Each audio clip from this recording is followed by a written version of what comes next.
मेरे प्यारे छात्रों, क्या हाल चाल? ठीक है आप लोग? तो आज हम लोग गॉसेस लॉ को आगे बढ़ाएंगे। That means application of Gauss's law को आगे पढ़ेंगे। पिछले लेक्चर में हम लोग गॉसेस लॉ का डिटेल एनालिसिस किए कि गॉसेस लॉ क्यों फंडामेंटल इक्वेशन ऑफ इलेक्ट्रोमैग्नेटिज्म है ना, और उसका एप्लीकेशन किए। आज हम लोग और सारा एप्लीकेशन करेंगे और ढेर सारा एप्लीकेशन करने के बाद एक लेक्चर हम इस पे बनाएंगे जिसमें जेई में नीट और एडवांस पे क्या क्या क्वेश्चन पूछा गया था गॉसेस लॉ से, है ना। और बोर्ड का भी क्वेश्चन अलग से बनाएंगे, सीबीएसई का अलग और बिहार बोर्ड का अलग। क्यों? अब हम लोग एकदम समाप्ति की ओर हैं ये चैप्टर। इसके बाद लगभग 2 लेक्चर आएगा, एक क्वेश्चन का और एक स्फेरिकल बॉडी का इलेक्ट्रिक फील्ड। उसके बाद हम लोग शुरू करेंगे इलेक्ट्रिक पोटेंशियल और कैपेसिटेंस, अगला चैप्टर, है ना। तो देखिए क्या है आज का टॉपिक। तो आज हम लोग जानेंगे electric field at a point due to, है ना, सॉलिड कंडक्टिंग या हॉलो कंडक्टिंग या हॉलो नॉन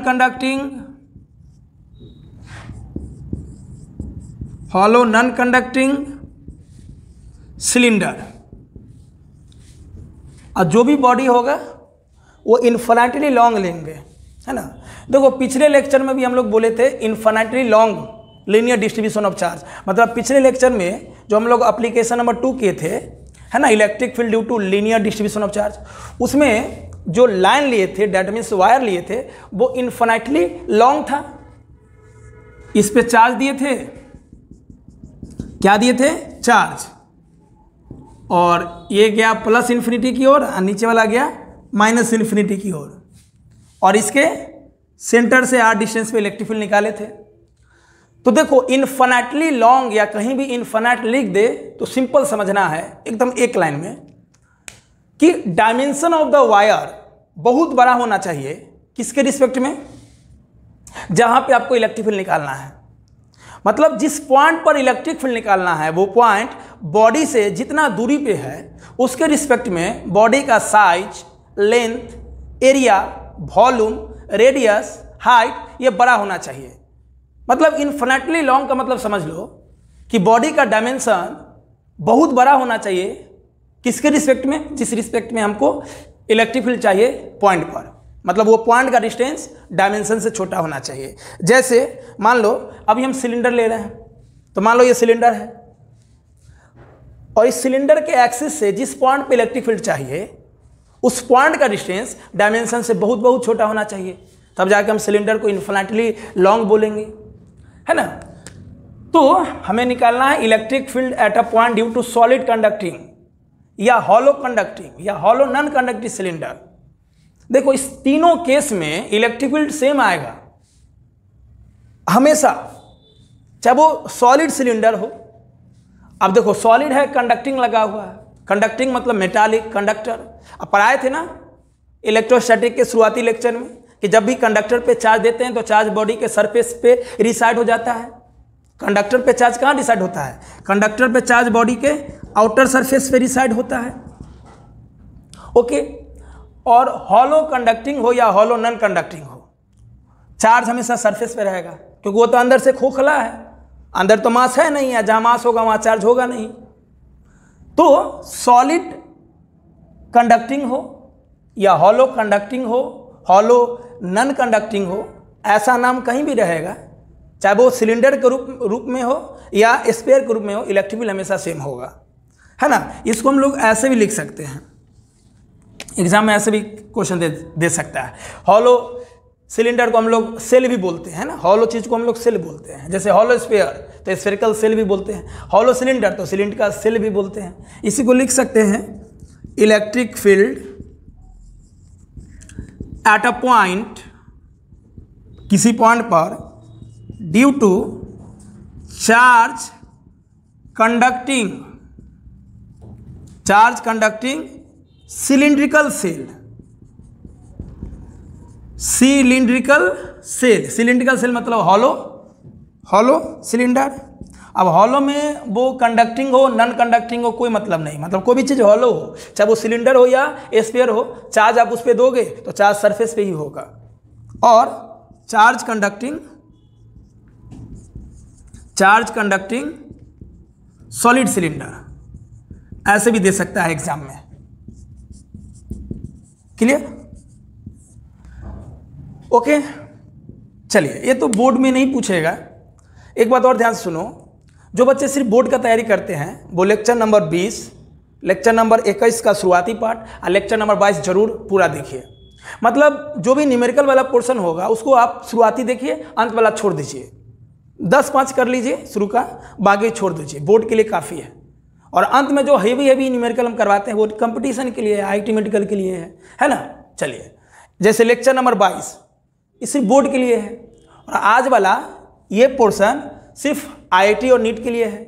लेकिन इसके बाद हम लोग लेंगे प्लेन शीट ऑफ चार्ज, वो बोर्ड के लिए है। तो हम हर लेक्चर में लगभग बता ही देते हैं कि बोर्ड के लिए कौन अच्छा है और कंपटीशन के लिए कौन अच्छा टॉपिक है, हम सब लेके चलते हैं। चलो, तो ये क्वेश्चन लिख लो। ओके, अब हम लोग बारी बारी से करेंगे। चलो, अच्छा, इस टाइप के क्वेश्चन में हमेशा 3 केस होगा।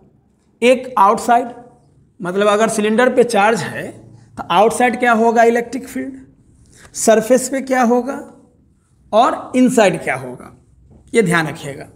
स्फीयर में भी ऐसा ही होगा, 3 केस हमेशा, आउटसाइड, सरफेस पे और इनसाइड। लेते हैं हम लोग केस 1। अब पढ़ाई शुरू करो, है ना। केस 1 है, वन पॉइंट इज आउटसाइड। तो मान लो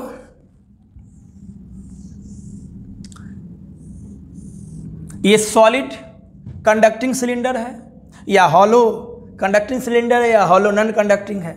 सॉलिड में जब चार्ज देंगे कंडक्टिंग रहेगा तो चार्ज बाहर आएगा, क्योंकि कंडक्टर का नेचर है चार्ज सरफेस पे लेता है ना, पढ़ाए थे। यानी तीनों केस में चीज़ें सेम रहेगी। क्लियर? और ये सिलेंडर का जो रेडियस है वो सेंटर से बरकरार है। क्लियर? चलो, और ये सिलेंडर का एक्सिस है, हमें चाहिए एक्सिस से r डिस्टेंस पे कोई पॉइंट P है, इस P पॉइंट पे इलेक्ट्रिक फील्ड चाहिए। मतलब ये सॉलिड है या हॉलो है, इससे कोई लेना देना नहीं, नेचर सेम होगा इलेक्ट्रिक फील्ड का। इस सिलेंडर के एक्सिस से r डिस्टेंस पे कोई पॉइंट P है जहाँ पे मुझे इलेक्ट्रिक फील्ड चाहिए। तो क्या है गॉसेस साहब का लॉ कि भैया कहीं भी अगर इलेक्ट्रिक फील्ड चाहिए तो इलेक्ट्रिक फील्ड तभी हम लोग कैलकुलेट कर पाएंगे जब सिमेट्रिकल डिस्ट्रीब्यूशन ऑफ चार्ज हो। चलो, सिमेट्रिकल डिस्ट्रीब्यूशन ऑफ चार्ज हो, जितना इलेक्ट्रिक फील्ड इधर होगा उतना ही इधर होगा, यानी चार्ज का डिस्ट्रीब्यूशन ऐसा हो कि इलेक्ट्रिक फील्ड हर जगह सेम रहे, यही सिमेट्रिकल डिस्ट्रीब्यूशन ऑफ चार्ज का नेचर होगा। चलो, ये बात सही है। दूसरा, चार्ज क्लोज बॉडी के अंदर में होगा। अब देखो, इस पॉइंट पे इलेक्ट्रिक फील्ड चाहिए तो इसके रिस्पेक्ट में ये चार्ज तो बाहर में है, क्लोज बॉडी के अंदर है तो नहीं। तो क्या करेंगे, इस चार्ज को क्लोज बॉडी के अंदर रखेंगे हम लोग। इसके लिए क्या करेंगे, इस R को रेडियस मानकर एक गॉसियन सरफेस ड्रॉ करेंगे जिसका नेचर क्या होगा, सिलेंडर। सिलेंडर का सिमेट्रिक क्या होगा, सिलेंडर, जितना उधर उतना ही इधर। ठीक है, जितना उधर उतना ही इधर।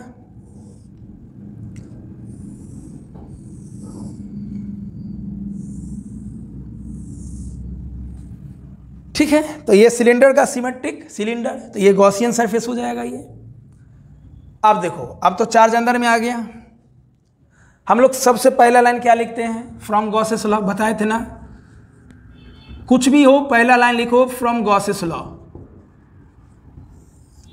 क्या है गॉसेस लॉ, फाइनाइट किसी भी क्लोज सरफेस के थ्रू जो टोटल फ्लक्स होगा वो बराबर होगा सरफेस के अंदर total charge by epsilon not. आप ध्यान से देखो, ये जो गॉसियन सरफेस है ये सिलेंडर है, सिलेंडर का 3 फेस 3 साइड, एक ये वाला पहला फेस, ये दूसरा फेस और तीसरा कर्व्ड फेस। सिलेंडर में 2 फ्लैट फेस होते हैं और एक कर्व्ड होते हैं। चलो, अब ध्यान से देखो, इलेक्ट्रिक फील्ड हमेशा याद रखो, इलेक्ट्रिक फील्ड हमेशा रेडियली आउटवर्ड्स होगा पॉजिटिव चार्ज के लिए, और निगेटिव चार्ज के लिए रेडियली इनवर्ड्स होगा।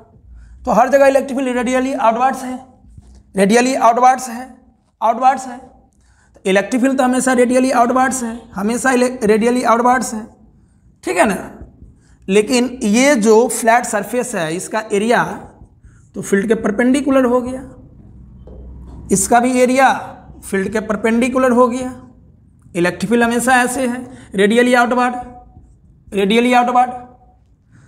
तो ये गॉसियन सरफेस का दो फेस, दो साइड तो जीरो फ्लक्स देगा। क्यों? ये दोनों फेस, ये दोनों साइड का सरफेस एरिया का एरिया वेक्टर फील्ड के परपेंडिकुलर हो। जब एरिया वेक्टर फील्ड के परपेंडिकुलर हो तो फ्लक्स जीरो हो जाएगा। तो ये दोनों के द्वारा तो फ्लक्स जीरो हो गया, बच गया कर्व्ड सरफेस। तो नेट फ्लक्स तो सिर्फ कर्व्ड सरफेस के द्वारा होगा।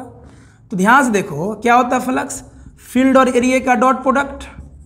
आइए फ्लक्स सिर्फ और सिर्फ कर्व्ड सरफेस के द्वारा होगा। किसके द्वारा होगा?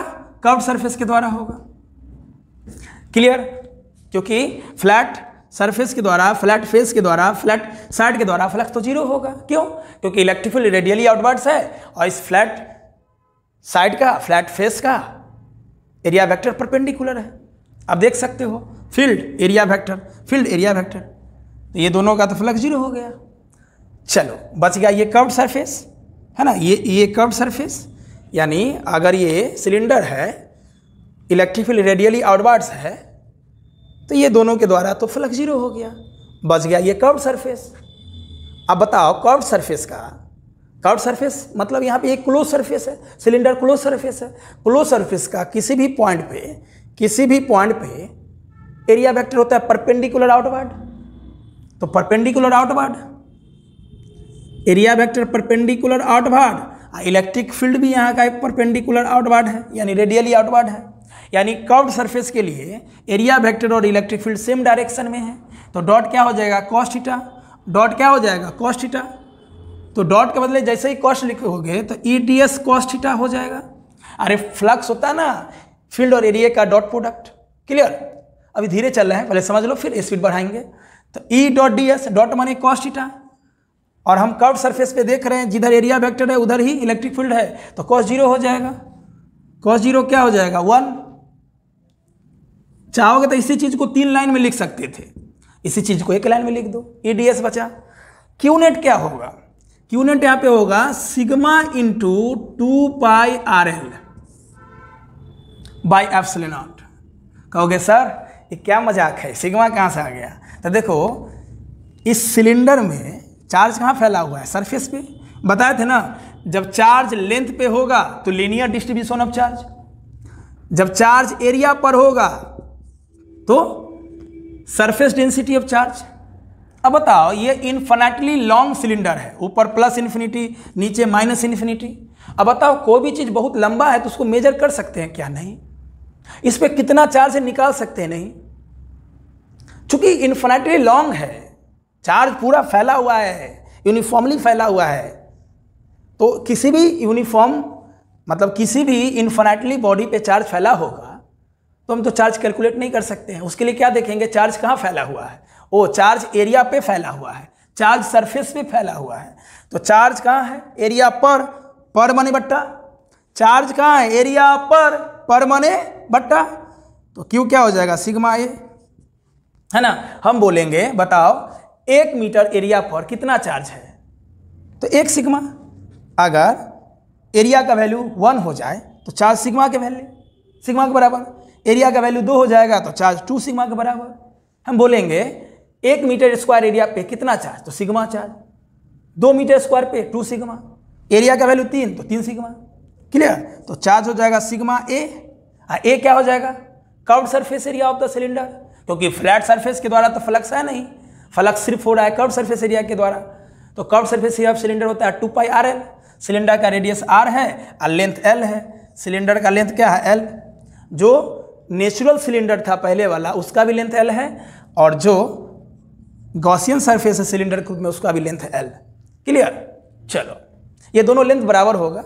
ये मत समझना कि सर ये अंदर वाला बड़ा है बाहर वाला छोटा, नहीं। जो सिलेंडर है, इसी के सिमेट्रिक गॉसियन सरफेस वाला सिलेंडर है, तो दोनों का नेचर सेम होगा, इसलिए लेंथ सेम होगा, बस रेडियस अलग अलग लेंगे। ठीक है, चलो, तो मतलब समझ में आया ना, लेंथ दोनों का सेम होगा, सिमेट्री के कारण, रेडियस अलग अलग होगा। ठीक है, ओके, चलो अब यहां से ई बाहर कर लो तो बचेगा ds सिग्मा इंटू 2πrl, समझ में आया था ना, सिग्मा सरफेस का एरिया हो जाएगा 2πrl, सिलेंडर का सरफेस एरिया 2πrl, ds का इंटीग्रेशन s, इधर sigma by 2πrl epsilon not E, ds का integration s sigma into 2πrl by epsilon not. अब बताओ यहाँ पे s जो है वो है surface area of Gaussian surface, तो वो s का वैल्यू हो जाएगा 2πrl। अब ध्यान देना है कि यहाँ पे जो हम देखो ध्यान से, q बराबर सिग्मा ए, तो सिग्मा ए के जगह लिखे हैं 2πrl, तो 2πrl जो है वो नेचुरल सिलेंडर का, जिस सिलेंडर पे चार्ज है उसका कर्व्ड सरफेस एरिया है। लेकिन यहाँ पे जो s है यह क्या है, गॉसियन सरफेस का, गॉसियन सरफेस का सरफेस एरिया होगा। तो गॉसियन सरफेस जो है, गॉसियन सरफेस का रेडियस ये है r, तो 2π स्मॉल rl, समझ गए ना। चलो इधर है sigma into 2π capital RL by epsilon not, 2π से 2π L से L गया, तो E बराबर हो जाएगा sigma R bye epsilon nought R। तो ये इलेक्ट्रिक फील्ड होगा आउटसाइड द सिलेंडर, है ना, बात समझ में आया ना।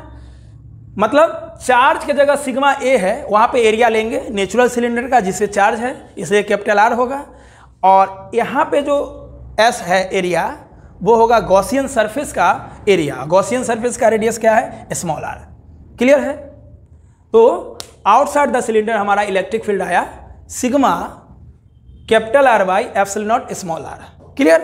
अब ध्यान देखो, R तो फिक्स है, नेचुरल सिलेंडर का रेडियस तो फिक्स है, लेकिन स्मॉल r तो फिक्स नहीं है। हम इस r को बढ़ा के यहां भी ले सकते थे, यहां भी ले सकते थे, यानी ये वेरिएबल है। इसका मतलब है इलेक्ट्रिक फील्ड जो है, इलेक्ट्रिक फील्ड r की इन्वर्सली है। नेचुरल सिलेंडर के एक्सिस से जैसे जैसे आगे जाओगे इलेक्ट्रिक फील्ड घटेगा। इस फॉर्मूला से देख लो, sigma constant, capital R constant, epsilon not constant, R variable, electric field R पे डिपेंड करेगा। जितनी दूरी पे जाओगे, मतलब नेचुरल सिलेंडर, जो सिलेंडर पे चार्ज है उस सिलेंडर के एक्सिस से जितना दूरी पे जाओगे इलेक्ट्रिक फील्ड घटेगा, पास रहोगे इलेक्ट्रिक फील्ड बढ़ेगा। ओके, अब हम केस 2 लेते हैं कि बताओ हम सरफेस का बात करेंगे, सरफेस पे क्या होगा। ठीक है, तो लिखिए case 2, one point is on the surface. Case 2 क्या हो जाएगा, one point is on the surface, one point is on the surface.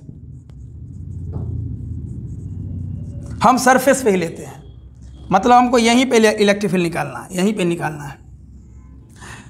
बताओ अगर हम इलेक्ट्रिक फील्ड यहाँ से यहाँ निकाले, यहाँ निकाले, यहाँ निकाले, यहाँ निकाले, यहाँ निकाले, अंतर क्या हो रहा है, सिर्फ डिस्टेंस का, नेचर का नहीं। तो क्या करेंगे, सरफेस पे निकालने के लिए, सरफेस पे निकालने के लिए बस हम डिस्टेंस को चेंज कर देंगे। क्या कर देंगे, डिस्टेंस को चेंज कर देंगे। सिंपल पुट स्मॉल r बराबर कैपिटल R। डायग्राम देखो, सरफेस का मतलब हो गया जिस सिलेंडर पे चार्ज है उसके सरफेस पे, तो उसके सरफेस तक का डिस्टेंस सेंटर से तो स्मॉल r लो, वही स्मॉल r किसके बराबर हो जाएगा, कैपिटल R के बराबर। तो बताओ इस सरफेस क्या हो जाएगा, वो फार्मूला में सिग्मा r बाय क्या है, एप्सिलॉन नॉट r। तो एप्सिलॉन नॉट r का जगह बड़का r रख देंगे, ये कट जाएगा, क्या हो जाएगा, sigma bye epsilon not. Clear. बस अब बाहर जा रहे हो तो स्मॉल r ले रहे हो, सरफेस तक में स्मॉल r किसके बराबर हो जाएगा, जिस सिलेंडर पे चार्ज है उसके रेडियस के बराबर हो जाएगा, वहां तक के डिस्टेंस के बराबर हो जाएगा। ठीक है, चलो अब तीसरा केस है इनसाइड द सिलेंडर। लिखिए केस 3। अभी तक हम लोग बोल सकते हैं कि जितना भी निकाले, यानी electric field outside, electric field outside कितना है, sigma r by epsilon nought r, और यहाँ पे जो r होगा वो बड़ा होगा कैपिटल आर से। स्मॉल आर क्या है, जिस सिलेंडर पे चार्ज है उसके एक्सिस से डिस्टेंस, और आर क्या है, उस सिलेंडर का रेडियस। ई सरफेस कितना आया, सिग्मा बाय एप्सिलॉन नॉट। यहाँ पे क्या हो जाएगा, स्मॉल आर बराबर कैपिटल आर। अब हमको अंदर निकालना है, तो अंदर का नेचर क्या हो जाएगा, case 3 r less than r, यानी जिस सिलेंडर पे चार्ज है उसके रेडियस से कम डिस्टेंस पे निकालना है, मतलब अंदर में निकालना है। इसी को लैंग्वेज में क्या बोलेंगे, when point is inside, when point is inside, जब पॉइंट अंदर हो। चलो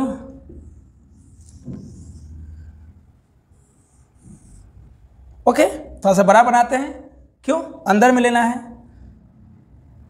ये हो गया सिलेंडर का रेडियस आर। ओके चलो, इस पे चार्ज है,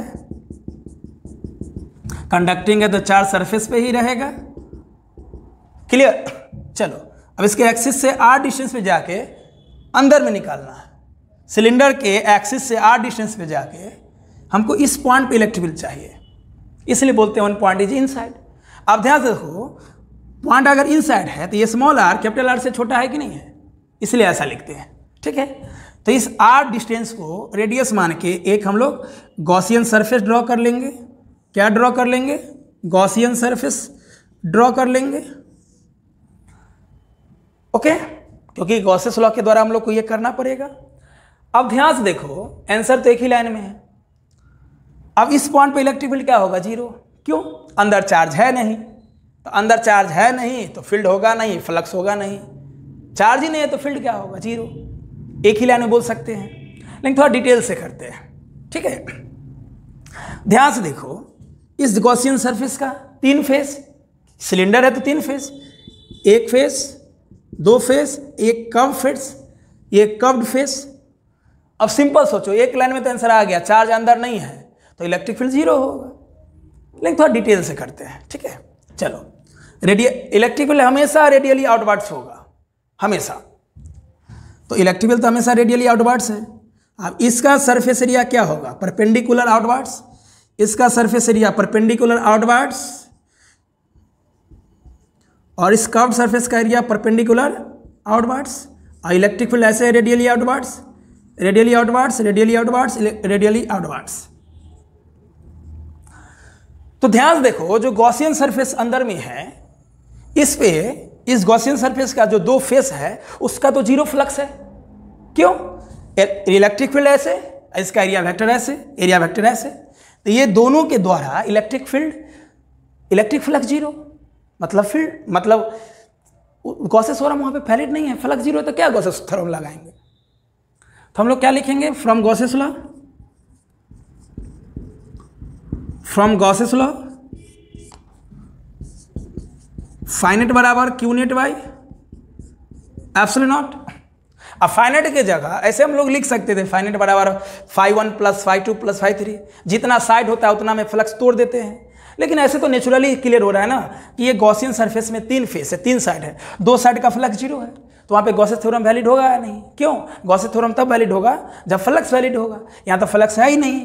क्यों, इलेक्ट्रिक फील्ड और एरिया वेक्टर 90 डिग्री पे है, इलेक्ट्रिक फील्ड और एरिया वेक्टर 90 डिग्री पे है, तो बचा सिर्फ कर्व्ड सरफेस। तो फ्लक्स जो होगा सिर्फ कर्व्ड सरफेस के द्वारा होगा, वो क्या होगा, क्लोज इंटीग्रल E.ds।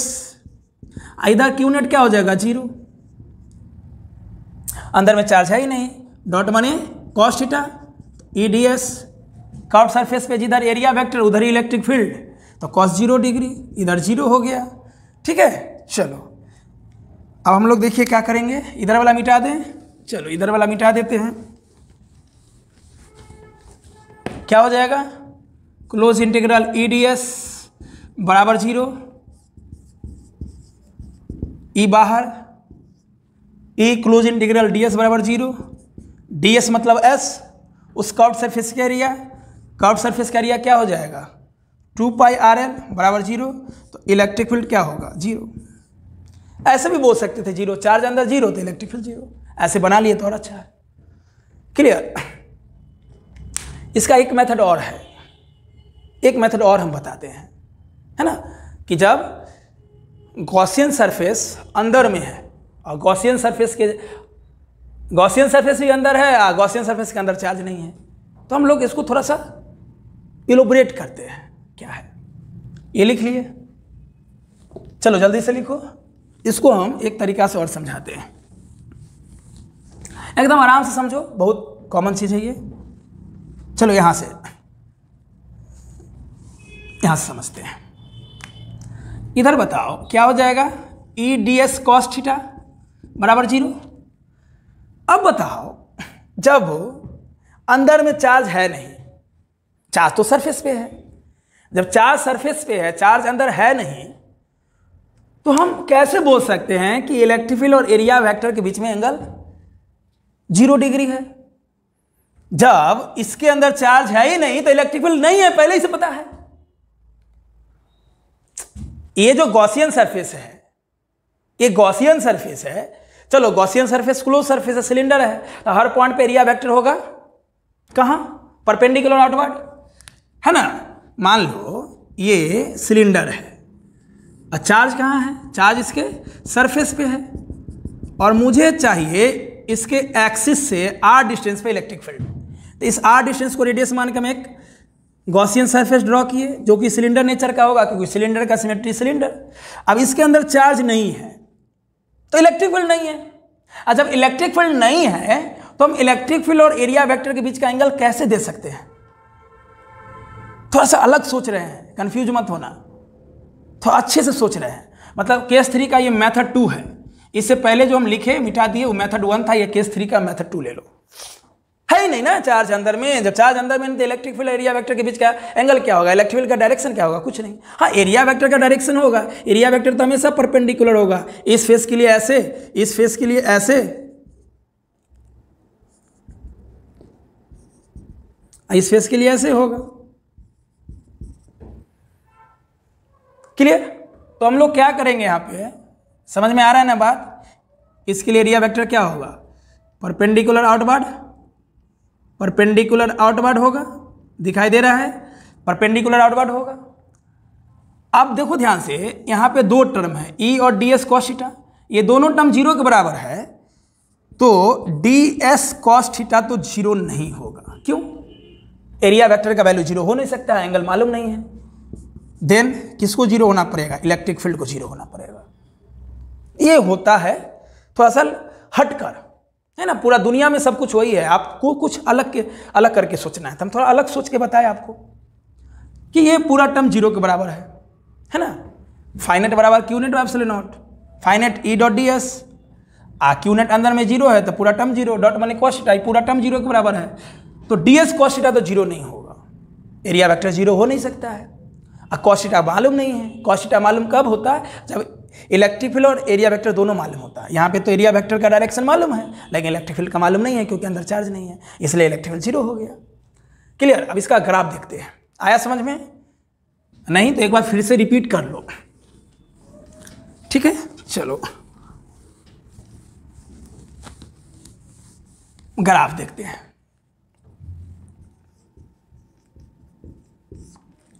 मान लो ये सॉलिड या हॉलो सिलेंडर कोई भी हो, 3 चीज सेम ही रहेगा, चाहे सॉलिड कंडक्टिंग हो, हॉलो कंडक्टिंग हो या हॉलो नॉन कंडक्टिंग हो, तीनों के द्वारा इलेक्ट्रिक फील्ड सेम ही होगा, चाहे बाहर लो, सरफेस पे लो, अंदर लो।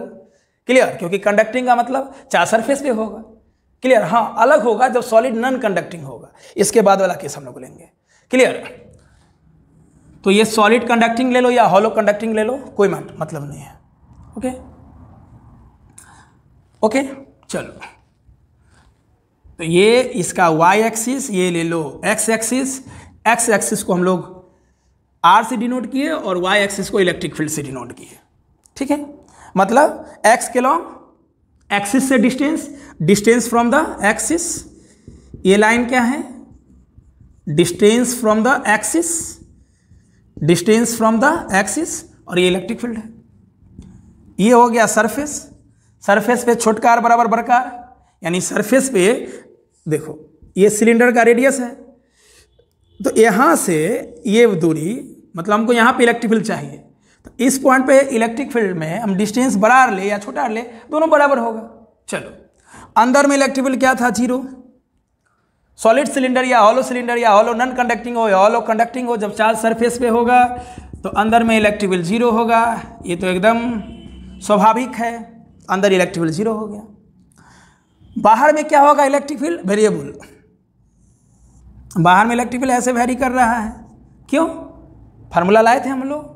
बाहर में मैक्सिमम कहाँ होगा, सरफेस पे, क्योंकि सरफेस पे ये डिस्टेंस क्या होगा, फिक्स। अंदर में 0 है, सरफेस पे मैक्सिमम फील्ड होगा। यहां पे फील्ड होगा ई मैक्स, और कितना लाए थे, सिग्मा बाई एप्सिलॉन नॉट। बाहर कितना लाए थे, सिग्मा बड़का आर बाई एप्सिलॉन नॉट छोटका आर। तो बाहर में इलेक्ट्रिक फील्ड छोटका आर के इन्वर्सली प्रोपोर्शनल है। जितना दूर जाएंगे सिलेंडर के एक्सिस से उतना फील्ड कम होगा। तो बाहर में ये लाइन बनेगा। ये कर्व किसको रिप्रेजेंट करता है, इंक्रीजिंग डिक्रीजिंग दोनों को। एक बढ़ेगा तो दूसरा घटेगा। सरफेस से फील्ड मैक्सिमम होगा और अंदर में 0 होगा। नोट करें। ओके, अब हम लोग सेम चीज लेंगे, बस सॉलिड नॉन कंडक्टिंग हो जाएगा। ठीक है, और जब सॉलिड नॉन कंडक्टिंग होगा तो चार्ज कहाँ होगा, उसके पूरे वॉल्यूम पे। नॉन कंडक्टिंग मतलब insulator, dielectric, non metallic. Charge उसके वॉल्यूम पे रिसाइड होगा, जमा होगा, है ना। पढ़ाए थे ना, कंडक्टर पे चार्ज कहाँ जमा होता है, सरफेस पे। इंसुलेटर में उसके वॉल्यूम में। चलो मिटा दे, लिखिए अगला।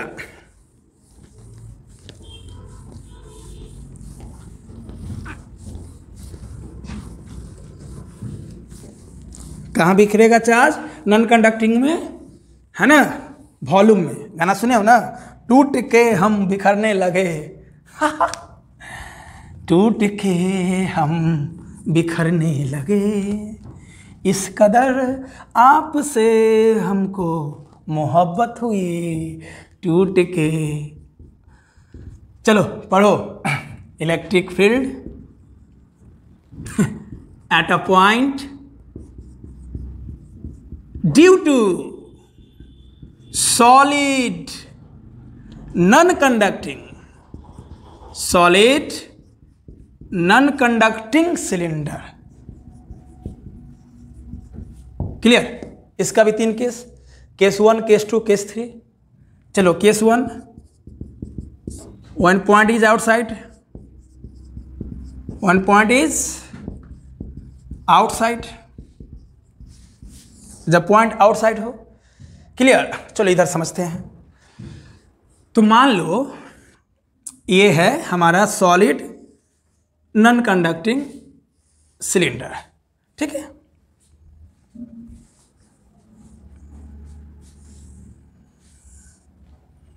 ये मान लो इसका एक्सिस है, ये इसका रेडियस है, और चार्ज फैला हुआ इसके वॉल्यूम में, है ना। गजर गजर गजर गजर गजर गजर गजर गजर गजर गजर गजर गजर गजर गजर गजर गजर पूरे वॉल्यूम में बिखरा हुआ है, जमा है। क्योंकि नॉन कंडक्टिंग है तो चार्ज अंदर होगा, अंदर मतलब वॉल्यूम, ठीक है। अब एक्सिस मत भूल जाना, ये एक्सिस है, ठीक है।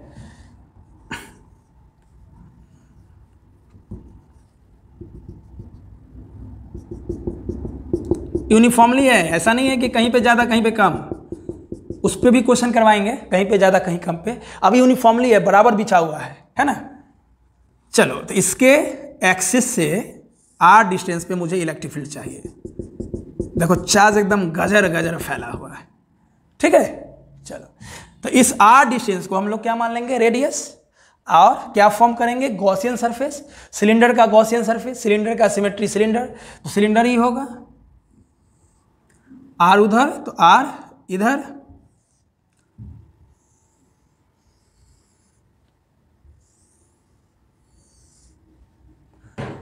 ओके। हमें चाहिए तो जो गॉसियन सरफेस है इसका 3 फेस बता ही दिए हैं। 3 फेस में 2 फेस के द्वारा फ्लक्स 0। क्यों?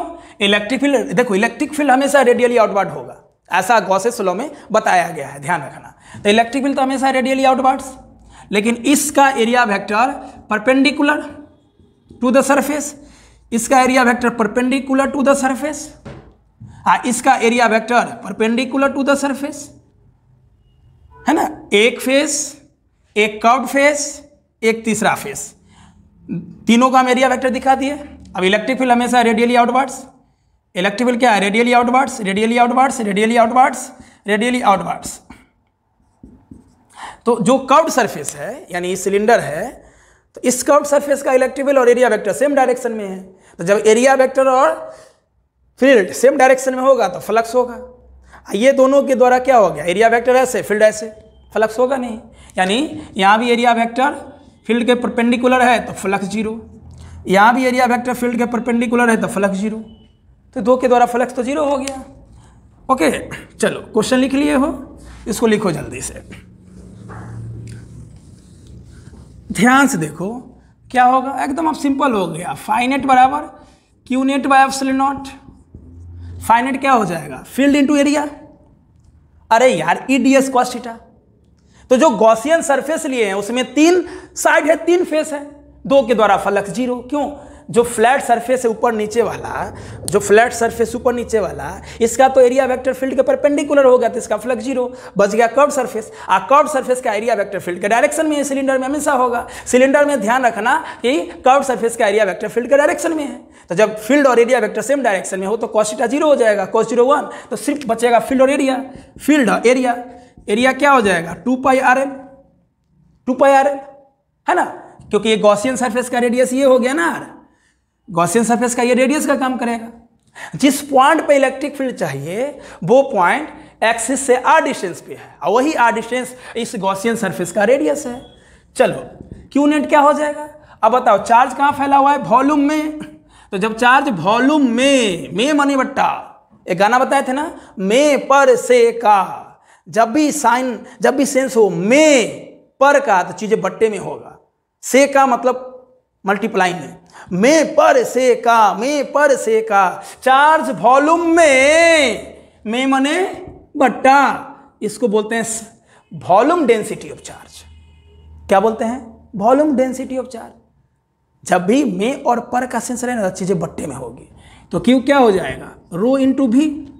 अब बताओ ये इन्फिनिटली है ना, इन्फिनिटली है, ऊपर भी इन्फिनिटी तक जा रहा है प्लस इन्फिनिटी, नीचे भी माइनस इन्फिनिटी तक जा रहा है। बताओ इन्फिनिटली लॉन्ग सिलेंडर है, उस पर चार्ज यूनिफॉर्मली डिस्ट्रीब्यूटेड है, हम निकाल सकते हैं चार्ज का वैल्यू नहीं है तो उसके लिए हम लोग इस फार्मूला का हेल्प लेंगे, क्यू बराबर रो भी। आप बताएंगे कि 1 मीटर क्यूब में मतलब वॉल्यूम के यूनिट में क्या होगा चार्ज, तो रो 2, मतलब वॉल्यूम को मीटर क्यूब में मापते हैं। 1 मीटर क्यूब में कितना चार्ज, तो रो।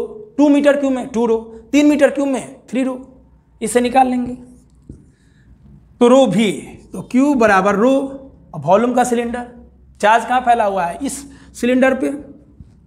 सिलेंडर का एरिया होता, सिलेंडर का वॉल्यूम होता है πr²l, है ना। क्यों, ये जो सिलेंडर इसका रेडियस r है और लेंथ l है, लेंथ l है रेडियस r है, तो वॉल्यूम होता है πr²l। तो क्यू की जगह हो जाएगा रो πr²l, है ना। गॉसियन सरफेस का वॉल्यूम नहीं लोगे, चार्ज कहाँ फैला हुआ है, ये जो नेचुरल सिलेंडर है, नेचुरल सिलेंडर के अंदर ना चार्ज फैला हुआ है, तो नेचुरल सिलेंडर का वॉल्यूम क्या हो जाएगा πr² बट्टा एप्सिलॉन नॉट। क्लियर।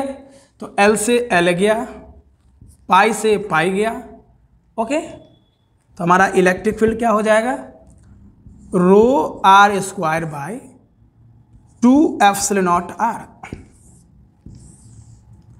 ये होगा electric field outside due to charge non conducting solid cylinder. यानी सॉलिड सिलेंडर जब नॉन कंडक्टिंग के रूप में हो, मतलब चार्ज अंदर में होगा, तो सिलेंडर के एक्सिस से r डिस्टेंस पे जो फील्ड होगा रो r² by 2 epsilon nought r।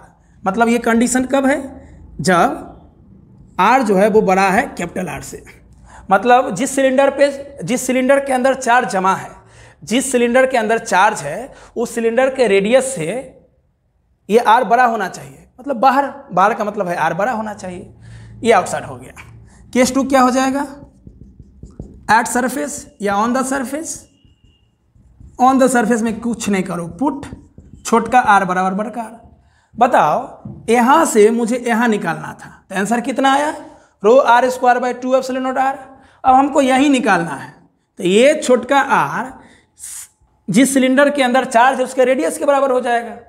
तो पुट छोटका आर बराबर बड़का आर, इस फार्मूला में छोटका आर की जगह बड़का आर होगा तो इलेक्ट्रिक फील्ड कितना होगा, यहाँ पे बड़ा आर करोगे तो एक आर से एक आर कट जाएगा, हो जाएगा rho R by 2 epsilon not, ये हो जाएगा सरफेस पे। तो यहाँ एस लगा दो, यहाँ आउटसाइड लगा दो, तो आउटसाइड हो गया rho R square by 2 epsilon not R, और सरफेस पे ये हो गया। यहाँ से एक रिजल्ट और आ रहा है सामने, ई प्रोपोर्शनल 1/r।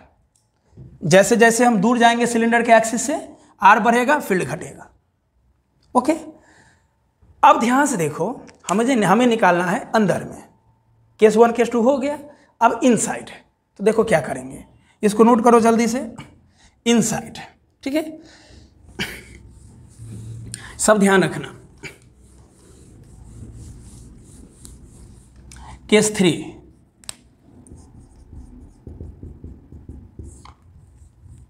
इनसाइड, है ना, यानी आर लेस देन आर, यानी जिस सिलेंडर के अंदर चार्ज जमा है, वॉल्यूम में चार्ज जमा है, उसके अंदर मुझे चाहिए इलेक्ट्रिक फील्ड, यानी सिलेंडर के एक्सिस से आर डिस्टेंस पे, तो आर सिलेंडर के रेडियस से छोटा होगा क्योंकि अंदर का बात कर रहा है।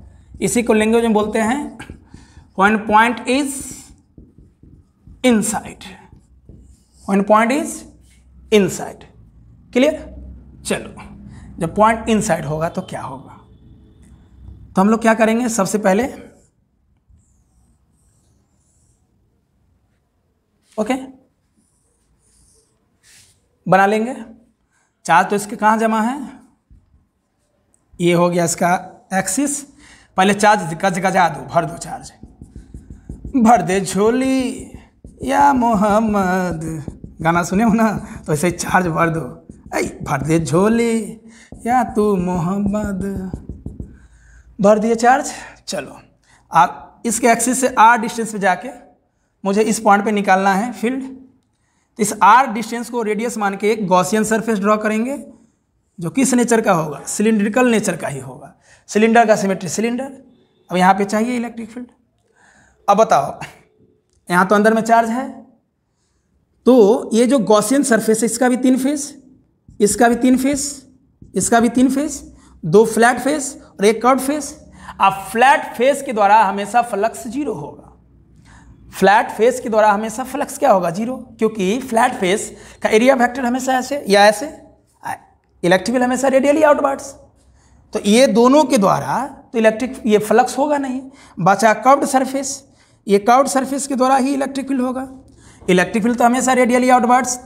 तो देखो ध्यान से, फाई नेट क्या होगा हमारा, Q net by epsilon not.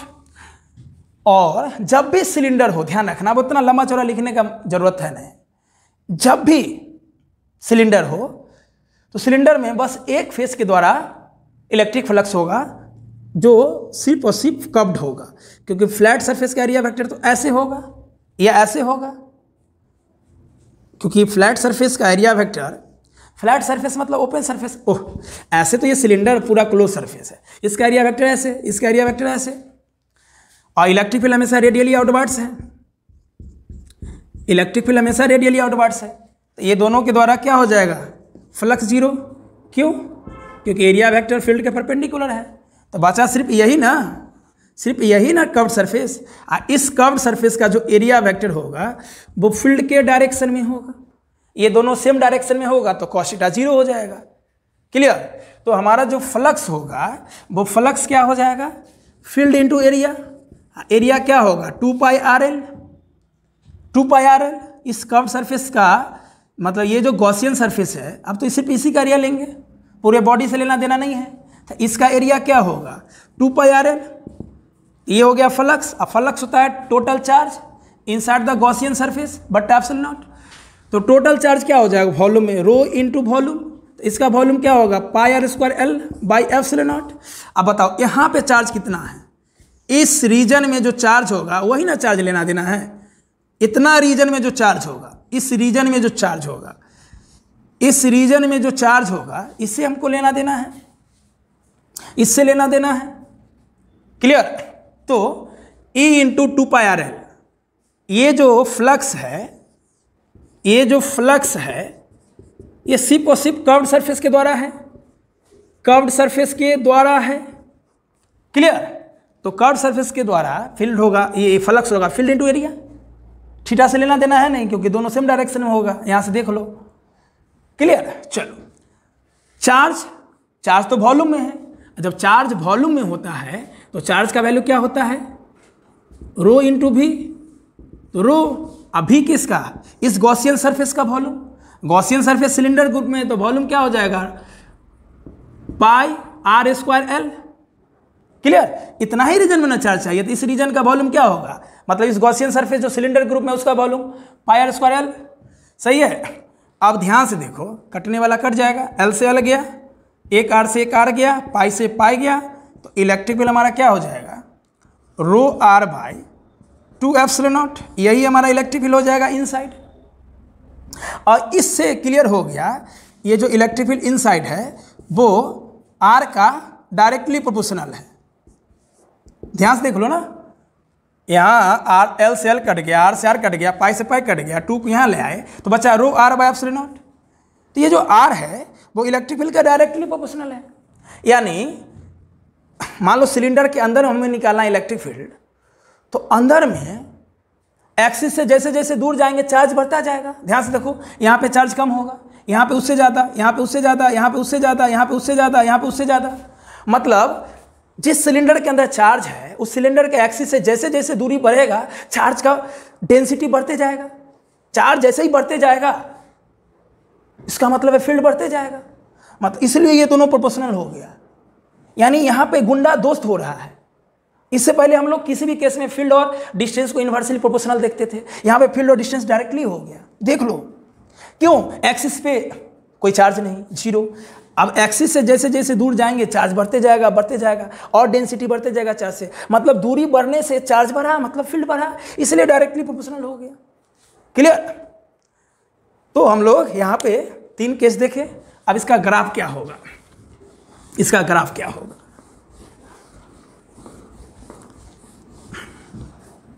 ठीक है, तो अगर हम एक नोट कर ले छोटा सा, इलेक्ट्रिक फील्ड आउटसाइड क्या था? बोलो, rho R square by 2 epsilon not small R. सरफेस पे कितना आया electric field? Rho R by 2 epsilon not. यही आया था ना, क्योंकि इस फॉर्मूला में अगर हम आर की जगह बरकरार रखें तो एक आर से आर कट जाएगा, rho R by 2 epsilon not. और इलेक्ट्रिक फील्ड इनसाइड कितना आया? देखो ध्यान से, rho small R by 2 epsilon not, ये आया। ये फार्मूला में जो बड़ा आर होगा वो सिलेंडर के रेडियस से बड़ा होगा। मतलब जिस पॉइंट पे इलेक्ट्रिक फील्ड चाहिए वो पॉइंट का डिस्टेंस सिलेंडर के एक्सिस से सिलेंडर के रेडियस से बड़ा होगा। यहाँ पे आर बराबर आर होगा। और अंदर में अब ध्यान से देखो ना, ये आर बड़ा है कि सिलेंडर का रेडियस बड़ा है। सिलेंडर के अंदर निकालना है तो सिलेंडर का रेडियस ऑब्वियस बड़ा होगा, तो r less than r. Clear? ऐसा होगा। चलो ग्राफ क्या होगा इसको लिख लो, जल्दी से नोट कर लो। इसके आधार पे ग्राफ ड्रॉ करेंगे, नोट करो जल्दी। हो गया? तो बउआ रे, नूनू रे, सुग्गा रे, है ना। देखो ग्राफ क्या होगा। इससे पहले क्या था? सॉलिड कंडक्टिंग या हॉलो कंडक्टिंग या हॉलो नॉन कंडक्टिंग, वो तीनों एक ही चीज हो गया क्योंकि चार्ज सरफेस पर रहेगा। यह है सॉलिड नॉन कंडक्टिंग, है ना, ये अलग हो गया। ये अच्छे से समझ लोगे तो स्फीयर वाले में भी मदद मिलेगा। स्फीयर वाला भी कुछ ऐसा ही होगा। ठीक है, चलो अब ध्यान से देखो इसमें क्या होगा। पहले तो हम एक सॉलिड नॉन कंडक्टिंग बना लेंगे। इसका रेडियस आर, ये एक्सिस, चार्ज भर दो, वॉल्यूम में भर गया। ये हो गया वाई एक्सिस, ये हो गया एक्स एक्सिस। एक्स एक्सिस मतलब distance from the axis, y axis मतलब इलेक्ट्रिक फील्ड। ये हो गया distance from the axis, distance from the axis. Clear? अब ध्यान से देखो, ये हो जाएगा सरफेस, सरफेस में छोटका आर बराबर बड़का आर। अभी यहाँ पे अंदर में इलेक्ट्रिक फील्ड जीरो नहीं है। अंदर में देखो, अंदर में इलेक्ट्रिक फील्ड है rho R by 2 epsilon not, यानी इलेक्ट्रिक फील्ड आर के डायरेक्टली प्रोपोर्शनल है। तो जब डायरेक्टली प्रोपोर्शनल होगा तो लाइन ऐसा होगा, है ना, क्योंकि ये ओरिजिन है। यहाँ होगा ई प्रोपोर्शनल आर, क्योंकि अंदर में छोटका आर बढ़ेगा तो इलेक्ट्रिक फील्ड बढ़ेगा, छोटका आर बढ़ेगा तो इलेक्ट्रिक फील्ड बढ़ेगा, इसलिए लाइन सीधा होगा। सरफेस पे इलेक्ट्रिक फील्ड मैक्सिमम होगा, सरफेस पे इलेक्ट्रिक फील्ड मैक्सिमम होगा। क्यों? क्योंकि सरफेस वाला डिस्टेंस ना बढ़ेगा ना घटेगा। अरे सिंपल सोचो, ये सिलेंडर है तो बताओ यहाँ पे मान लो ये एक्सिस है, तो ये आर जो है ये तो ना बढ़ेगा ना घटेगा। सरफेस का डिस्टेंस एक्सिस से तो फिक्स होगा, इसलिए इलेक्ट्रिक फील्ड फिक्स होगा, और जब इलेक्ट्रिक फील्ड फिक्स होगा तो मैक्सिमम होगा। तो सरफेस पे इलेक्ट्रिक फील्ड कितना है? Rho R by 2 epsilon not, rho R by 2 epsilon not. और उसके बाद इलेक्ट्रिक फील्ड वैरी करने लगेगा। क्या करने लगेगा? वैरी। क्यों? यहाँ से देखो ई और आर में इन्वर्सली रिलेशन है, आर बढ़ेगा तो फील्ड घटेगा। जैसे जैसे बाहर जाएंगे, यानी सिलेंडर के एक्सिस से जैसे जैसे दूर जाएंगे डिस्टेंस बढ़ेगा, फील्ड घटेगा, तो ये ग्राफ हो जाएगा। उसमें और इसमें क्या अंतर है? वहाँ पे फील्ड अंदर में 0 था, यहाँ पे अंदर में 0 नहीं है, इसलिए ग्राफ एक जैसा है। क्लियर? बहुत आसान है ग्राफ ड्रॉ करना। अंदर में इलेक्ट्रिक फील्ड और डिस्टेंस डायरेक्टली प्रोपोर्शनल है। जब भी दो फिजिकल क्वांटिटी डायरेक्टली प्रोपोर्शनल है, मतलब एक बढ़ेगा तो दूसरा बढ़ेगा, मतलब लाइन स्ट्रेट होगा। स्ट्रेट लाइन कब होता है? जब चीज़ें चेंज ना हो। जब चीज़ें चेंज ना हो तो लाइन स्ट्रेट होगा। सरफेस पे चीज़ें मैक्सिमम होगी। सरफेस के बाद ये कर्व क्यों आया? ये रेक्टेंगुलर हाइपरबोला क्यों आया? क्योंकि सरफेस के बाद जो है इलेक्ट्रिक फील्ड डिस्टेंस का इन्वर्सली प्रोपोर्शनल हो जाएगा। क्या हो जाएगा? इन्वर्सली प्रोपोर्शनल है। इन्वर्सली प्रोपोर्शनल का मतलब है एक पहले बढ़ा फिर घटा। तो यहाँ से ये क्या होगा? एक बढ़ेगा दूसरा घटने लगेगा, एक बढ़ा दूसरा, थोड़ा सुंदर से बना लो, है ना? एक बढ़ेगा दूसरा घटेगा, एक बढ़ेगा दूसरा घटेगा।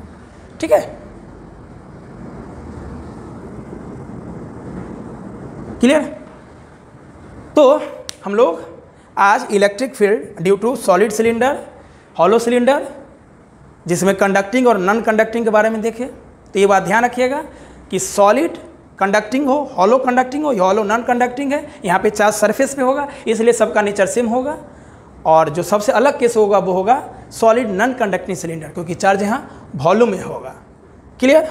तो हम लोग मिलते हैं अगले लेक्चर में नए एनर्जी और नए उत्साह से। धन्यवाद।